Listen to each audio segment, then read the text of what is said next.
उनको आरक्षण नहीं मिलना चाहिए? किस मुसलमान ने कहा तालाब में पानी नहीं पी सकते? किस मुसलमान ने कहा हमारे बगल में बैठ के खाना नहीं खा सकते? किस मुसलमान ने कहा मंदिर में प्रवेश नहीं कर सकते? अरे आपके दुश्मन वो लोग हैं जो आरक्षण का विरोध करते हैं, जो मंदिर में तुम्हारे प्रवेश का विरोध करते हैं, जो दलित को घोड़ी पर बैठने का विरोध करते हैं। तुम्हारा दुश्मन मुसलमान नहीं है, याद रखना। भगवान श्री राम ने नहीं कहा कि आप मस्जिद में जाकर रामचरितमानस का पाठ करिए। बजरंगबली और हनुमान जी ने नहीं कहा कि चर्च के सामने जाकर हनुमान चालीसा का पाठ करो। एक बाबा साहब की मूर्ति लगनी थी, यहाँ लगने नहीं दिया।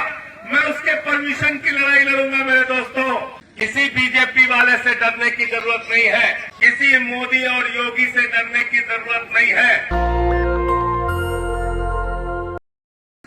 नरेंद्र मोदी जी रामलीला के मैदान में आए, उन्होंने कहा ये केजरीवाल तो नक्सलवादी है, इसको जंगल में भेज दो, इसको चुनाव में पराजित कर दो।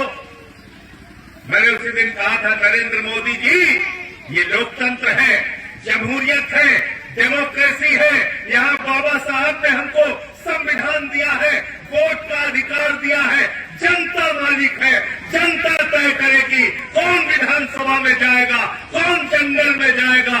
दिल्ली की जनता ने केजरीवाल को 67 सीटें देके विधानसभा में भेजा, नरेंद्र मोदी को 3 सीट देकर जंगल में भेजने का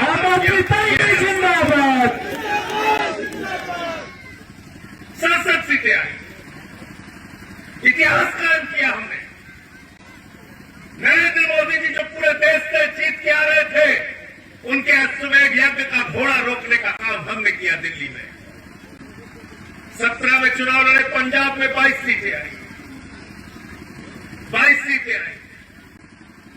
फिर दोबारा 22 में चुनाव लड़ा पंजाब का। फिर लोग हंस रहे थे, कहते थे अरे इनकी तो जमानतें जब्त हो जाएंगी, पता नहीं चलेगा।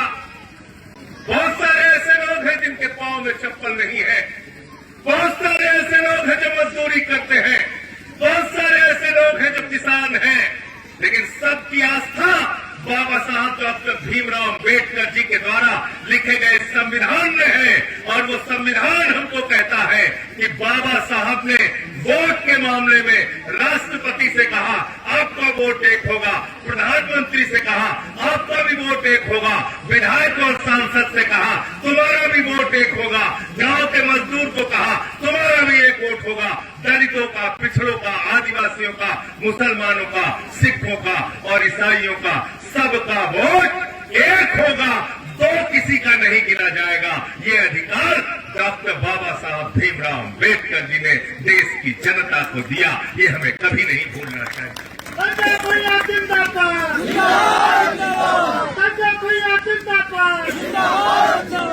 बड़े से बड़े नेता दलित का पांव छू के आशीर्वाद क्यों मांगता है? क्योंकि वोट की ताकत है।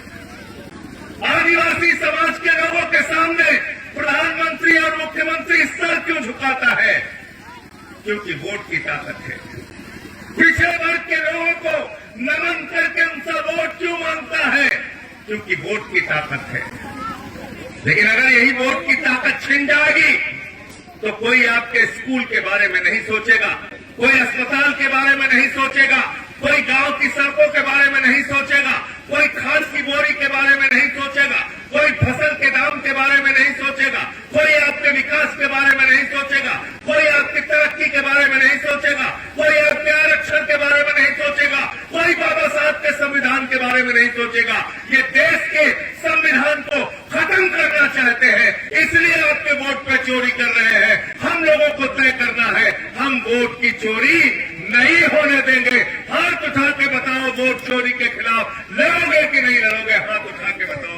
लड़ेंगे। ये वोट का अधिकार बचा के रखना है।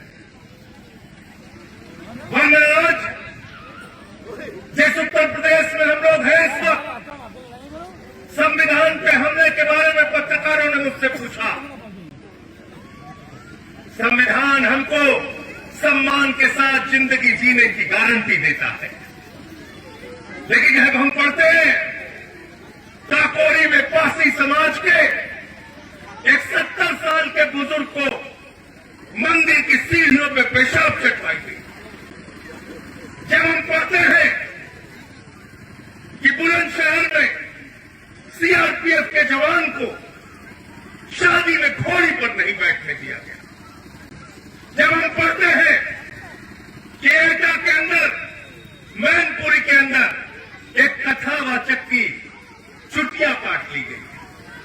जब हम पढ़ते हैं कि उत्तर प्रदेश में पिछड़े वर्ग के लोगों का शिक्षक भर्ती में आरक्षण खा लिया गया, दलितों का आरक्षण खा लिया गया और सरकार खामोश रहती है, चुप रहती है, तब हमको लगता है देश के संविधान पे खतरा है, देश के संविधान को ये लोग कुचलना चाहते हैं, संविधान में दिए गए आरक्षण के अधिकार को कुचलना चाहते हैं। जब हम देखते हैं हमारे बच्चों के लिए बनने वाले सरकारी स्कूल बंद किए जा रहे हैं, जब हम देखते हैं सरकारी स्कूलों में मिड डे मील के लिए नमक और रोटी दी जा रही है, नमक और भात दिया जा रहा है, तब हम ये समझते हैं कि संविधान में दी गई शिक्षा की गारंटी को, आरक्षण की गारंटी को ये लोग खत्म करना चाहते हैं। जब तक हम और आम आदमी पार्टी जिंदा है, हम शिक्षा के आरक्षण के अधिकार को खत्म नहीं होने देंगे। इस सभा में इस बात का भी हाथ उठा के संकल्प लीजिए। तैयार है आप लोग? जिंदाबाद। इस लड़ाई के लिए तैयार है? क्या कहा था बाबा साहब ने? शिक्षा शेरनी का वो दूध है जो जितना पिएगा उतना दहाड़ेगा। शिक्षा शेरनी का वो दूध है जो जितना पिएगा उतना दहाड़ेगा।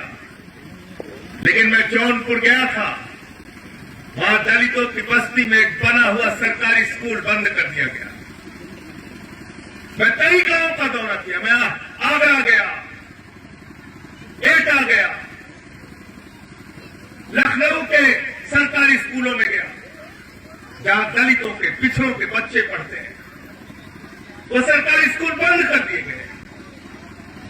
कई माताओं ने शिकायत की आकर के हमारे बच्चों से कहा जाता है कि अरे ये तो दलितों के बच्चे पढ़ लिख लेंगे तो क्या कर लेंगे, करना तो मजदूरी है।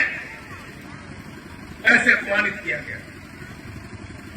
ये मैं नहीं बोल रहा, उन माताओं के बयान है, उसके वीडियो मौजूद है, आप देख सकते हैं किस तरह से आपके बच्चों को अपमानित किया जाता है, किस तरह से आपके स्वाभिमान को चोट पहुंचाई जाती है, संविधान को चोट पहुंचाई जाती है, आरक्षण के अधिकार को चोट पहुंचाई जाती है। और आपसे क्या कहा जाता है? हिंदू मुसलमान के नाम पे, हिंदू मुसलमान के नाम पे झगड़े करो, मुसलमानों से लड़ जाओ पिछड़ो, मुसलमानों से लड़ जाओ दलितों, मुसलमानों से लड़ जाओ तुम लोग। मैं आज इस मंच के माध्यम से पूछना चाहता हूं, बताओ किस मुसलमान ने कहा दलितों को गले में हांडी बांध के घूमना पड़ेगा, पीछे झाड़ू बांध के घूमना पड़ेगा? किस मुसलमान ने कहा कि तुमको आरक्षण नहीं मिलना चाहिए? किस मुसलमान ने कहा तालाब में पानी नहीं पी सकते? किस मुसलमान ने कहा हमारे बगल में बैठ के खाना नहीं खा सकते? किस मुसलमान ने कहा मंदिर में प्रवेश नहीं कर सकते? अरे आपके दुश्मन वो लोग हैं जो आरक्षण का विरोध करते हैं, जो मंदिर में तुम्हारे प्रवेश का विरोध करते हैं, जो दलित को घोड़ी पर बैठने का विरोध करते हैं। तुम्हारा दुश्मन मुसलमान नहीं है, याद रखना। ये मैं आपसे कहने के लिए आया हूं। कौन है आपके दुश्मन? बाबा साहब ने अपने पूरे जीवन में कितने अपमान झेले, बड़े बड़े पदों पे भी थे, तब भी उनकी कुर्सी को गंगा जल से धुला गया। तालाब में पानी पीने के लिए संघर्ष किया गया, उनके नेतृत्व में संघर्ष हुआ, महार का आंदोलन हुआ। क्यों हुआ? क्योंकि जानवर को पानी पीने की इजाजत थी, लेकिन दलित को पानी पीने की इजाजत नहीं थी। इंसान से जानवरों जैसा व्यवहार, इसलिए बाबा साहब ने आंदोलन किया, इसने संविधान बनाया। संविधान बनाया तो संसद के चुनाव में आरक्षण दिया, विधानसभा के चुनाव में आरक्षण दिया, नौकरियों में आरक्षण दिया। क्यों दिया? क्योंकि आपके बच्चे भी पढ़ लिख कर डीएमएसपी बने। और डॉक्टर लोहिया ने कहा था कोई आदमी 0 पॉइंट पे खड़ा हो, कोई 20 किलोमीटर आगे खड़ा हो तो प्रतियोगिता नहीं हो सकती। जो 0 पॉइंट पे खड़ा है उसको विशेष अवसर देके 20 किलोमीटर आगे कर दो, फिर दौड़ की प्रतियोगिता कराओ, तब पता चलेगा कौन जीतेगा कौन हारेगा। बदल रहे इसलिए आरक्षण की व्यवस्था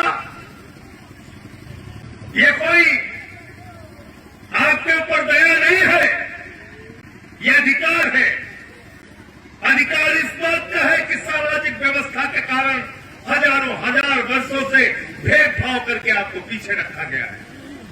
मेरे साथियों और दोस्तों, मैं आपसे कहने के लिए आया हूं, हाथ जोड़कर विनती करने आया हूं, वक्त है अपने संविधान की लड़ाई लड़ने का, वक्त है पिछड़ों के हक की, दलितों के हक की लड़ाई लड़ने का।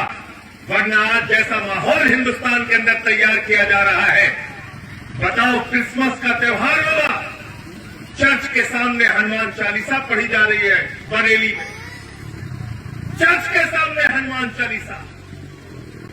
अगर हनुमान चालीसा पढ़ना है तो हनुमान जी के मंदिर में जाओ, रामचरितमानस का पाठ करना है राम जी के मंदिर में जाओ। भगवान श्री राम ने नहीं कहा कि आप मस्जिद में जाकर रामचरितमानस का पाठ करिए। बजरंगबली और हनुमान जी ने नहीं कहा कि चर्च के सामने जाकर हनुमान चालीसा का पाठ करो। तुमको किसने इजाजत दी? चर्च के अंदर घुस के पादरी को मारते हो। मुझे बहुत शर्म आई। मैंने 4 दिन पहले एक वीडियो देखा, भारतीय जनता पार्टी की महिला नेता वो एक नेत्रहीन महिला को गालियां दे रही थी, उसकी छोटी सी बच्ची के सामने गालियां दे रही थी और कह रही थी तू इस बच्ची से धंधा कराने के लिए ना। शर्म आती है प्रधानमंत्री जी मुझे। आप कैसा समाज हिंदुस्तान में बना रहे हो, कैसे नफरतों के बीच बो रहे हो, कितना भेदभाव करना चाहते हो। हम ये भेदभाव की राजनीति हिंदुस्तान के अंदर चलने नहीं देंगे। हमको हक चाहिए शिक्षा का, हमको हक चाहिए रोजगार का, हमको हक चाहिए किसान के फसल के दाम का।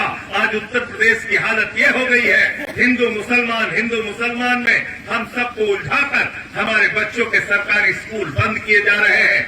गन्ने का दाम नहीं मिलता है, किसान को उसके फसल का दाम नहीं मिलता, खाद की बोरी के लिए लाइनों में लग के किसान मर जाता है, अस्पताल में मोमबत्ती के ऊपर ऑपरेशन हो रहा है।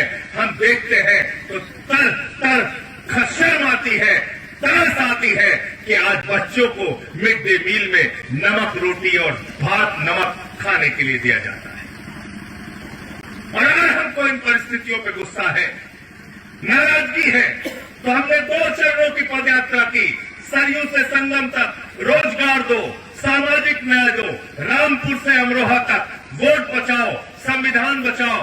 तीसरी यात्रा हमारी शुरू होने जा रही है मिर्जापुर से सारनाथ तक। हम आप सबसे अपील करना चाहते हैं, पूरे प्रदेश की जनता का आह्वान करना चाहते हैं, गरीबों का, दलितों का, पिछड़ों का, मुसलमानों का, जिनका भी हक मारा जा रहा है, आइए हम सब मिलकर उत्तर प्रदेश को आगे ले जाने के लिए, एक शिक्षित प्रदेश बनाने के लिए, एक रोजगार संपन्न प्रदेश बनाने के लिए, एक कृषि संपन्न प्रदेश बनाने के लिए एक साथ मिलकर काम करें और उत्तर प्रदेश को देश का नंबर 1 प्रदेश बनाने का हम काम करेंगे।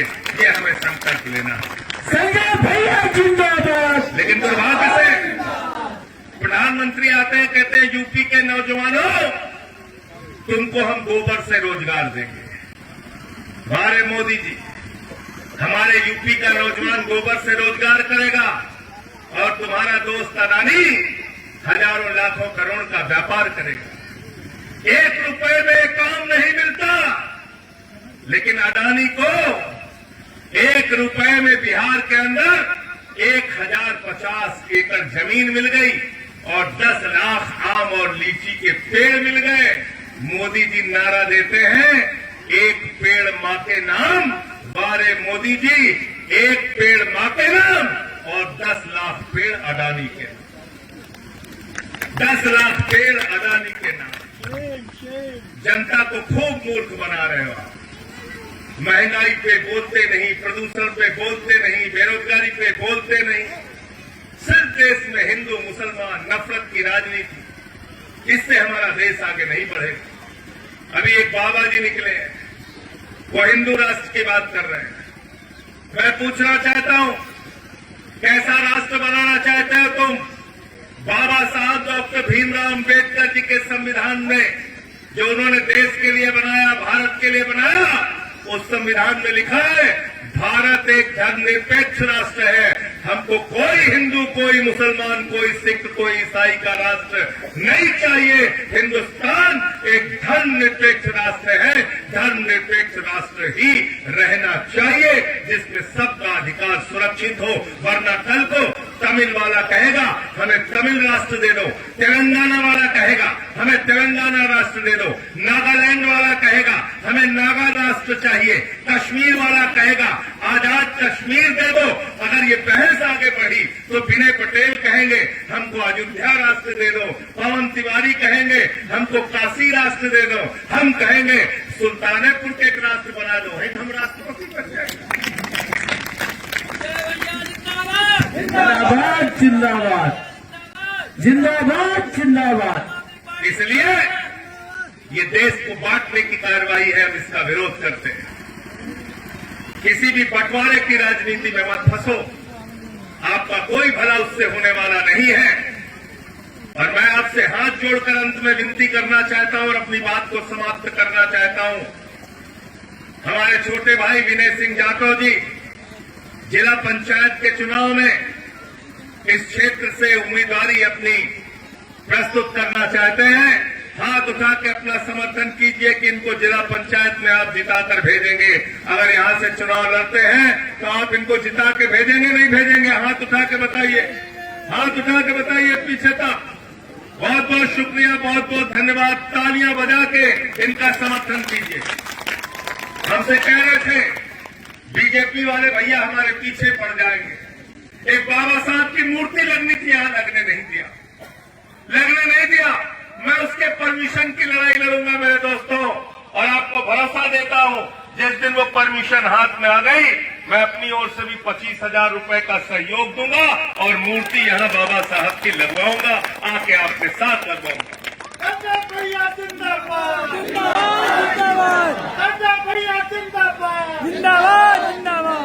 और आपको किसी बीजेपी वाले से डरने की जरूरत नहीं है, किसी मोदी और योगी से डरने की जरूरत नहीं है।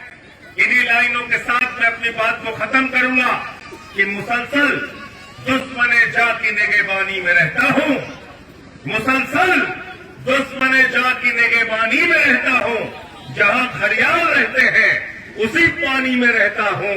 और अभी है सब्र मुझ में, तो जितना जी चाहे आजमा ले। अभी है सब्र मुझ में, तू जितना जी चाहे आजमा ले। फिर इसके बाद तुझे ही परेशानी में रहना है, फिर इसके बाद तुझे ही परेशानी में रहना है। दस्तक की आपसे गुजारिश है कि अगर इसको बचाना चाहते हैं तो नेशनल दस्तक को सब्सक्राइब करने के लिए रेड कलर के सब्सक्राइब बटन को दबाएं, फिर बेल आइकन की घंटी दबाएं। नेशनल दस्तक को बचाने के लिए बहुत जरूरी है कि हर खबर को शेयर करें, लाइक करें, कमेंट जरूर करें।